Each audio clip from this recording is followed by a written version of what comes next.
Hey guys, welcome to the channel. Today's just going to be a kind of getting started if you have a Kamado Joe. The first thing that you're going to want to check is the thermometer.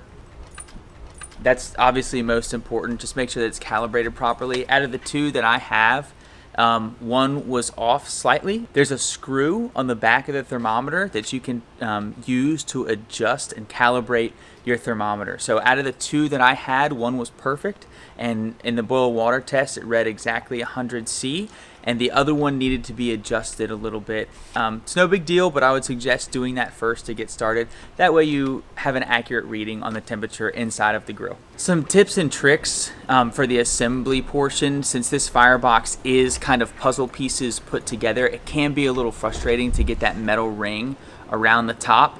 What I would do is just use your finger, put it into the hole that's in each puzzle piece, pull it in towards you, and then set that portion inside of the ring and then work your way around the firebox that way. It felt like it was really frustrating to get it together, but then when I reviewed the footage, it only took me a couple minutes to actually do it, so it's really not that bad. I talked to the Kamado Joe rep at the Kamado Joe Roadshow, which is where I purchased this grill from, and I've got a link above if you want to see how you can do that to save some money. But I talked to the rep and they said that I didn't need to do an initial burn or anything like that, that I could just go ahead and throw some meat on.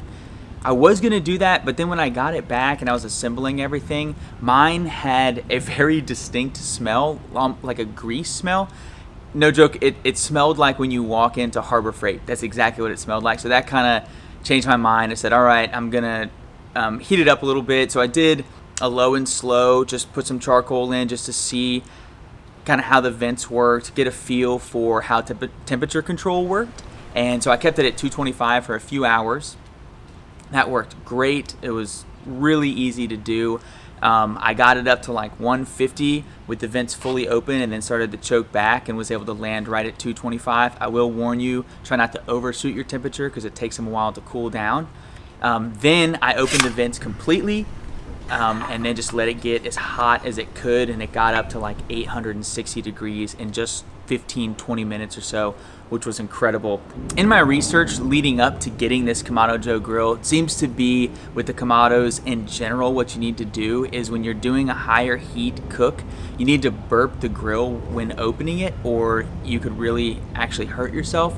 So I would just try to make it a point to have that be your muscle memory. No matter what, open the grill a little bit, couple inches, just for a few seconds, and then open it fully. That's called burping the grill, and I would advise you to do that every time you open the grill. Just get in the habit of doing that. One of the things that came out of the high heat test, which is going to lead into my next portion about the warranty, is that one of my deflector plates actually cracked in half. I was pretty bummed out, but then I was thinking, you know, this was the display model that I got. That deflector plate could have been dinged around a good bit. One had a nice chip in it, and the other one had cracked in half. And so one of the things in getting started that I absolutely suggest is registering your product. Your serial number will be inside of the manual. Go to kamadojoe.com, register your product.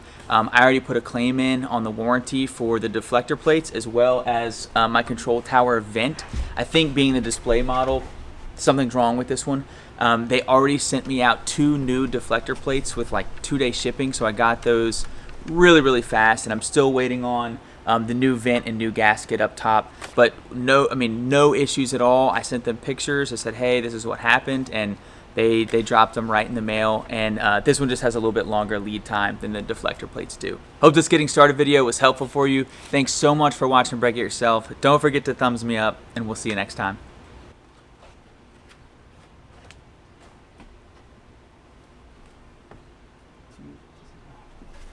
Yeah.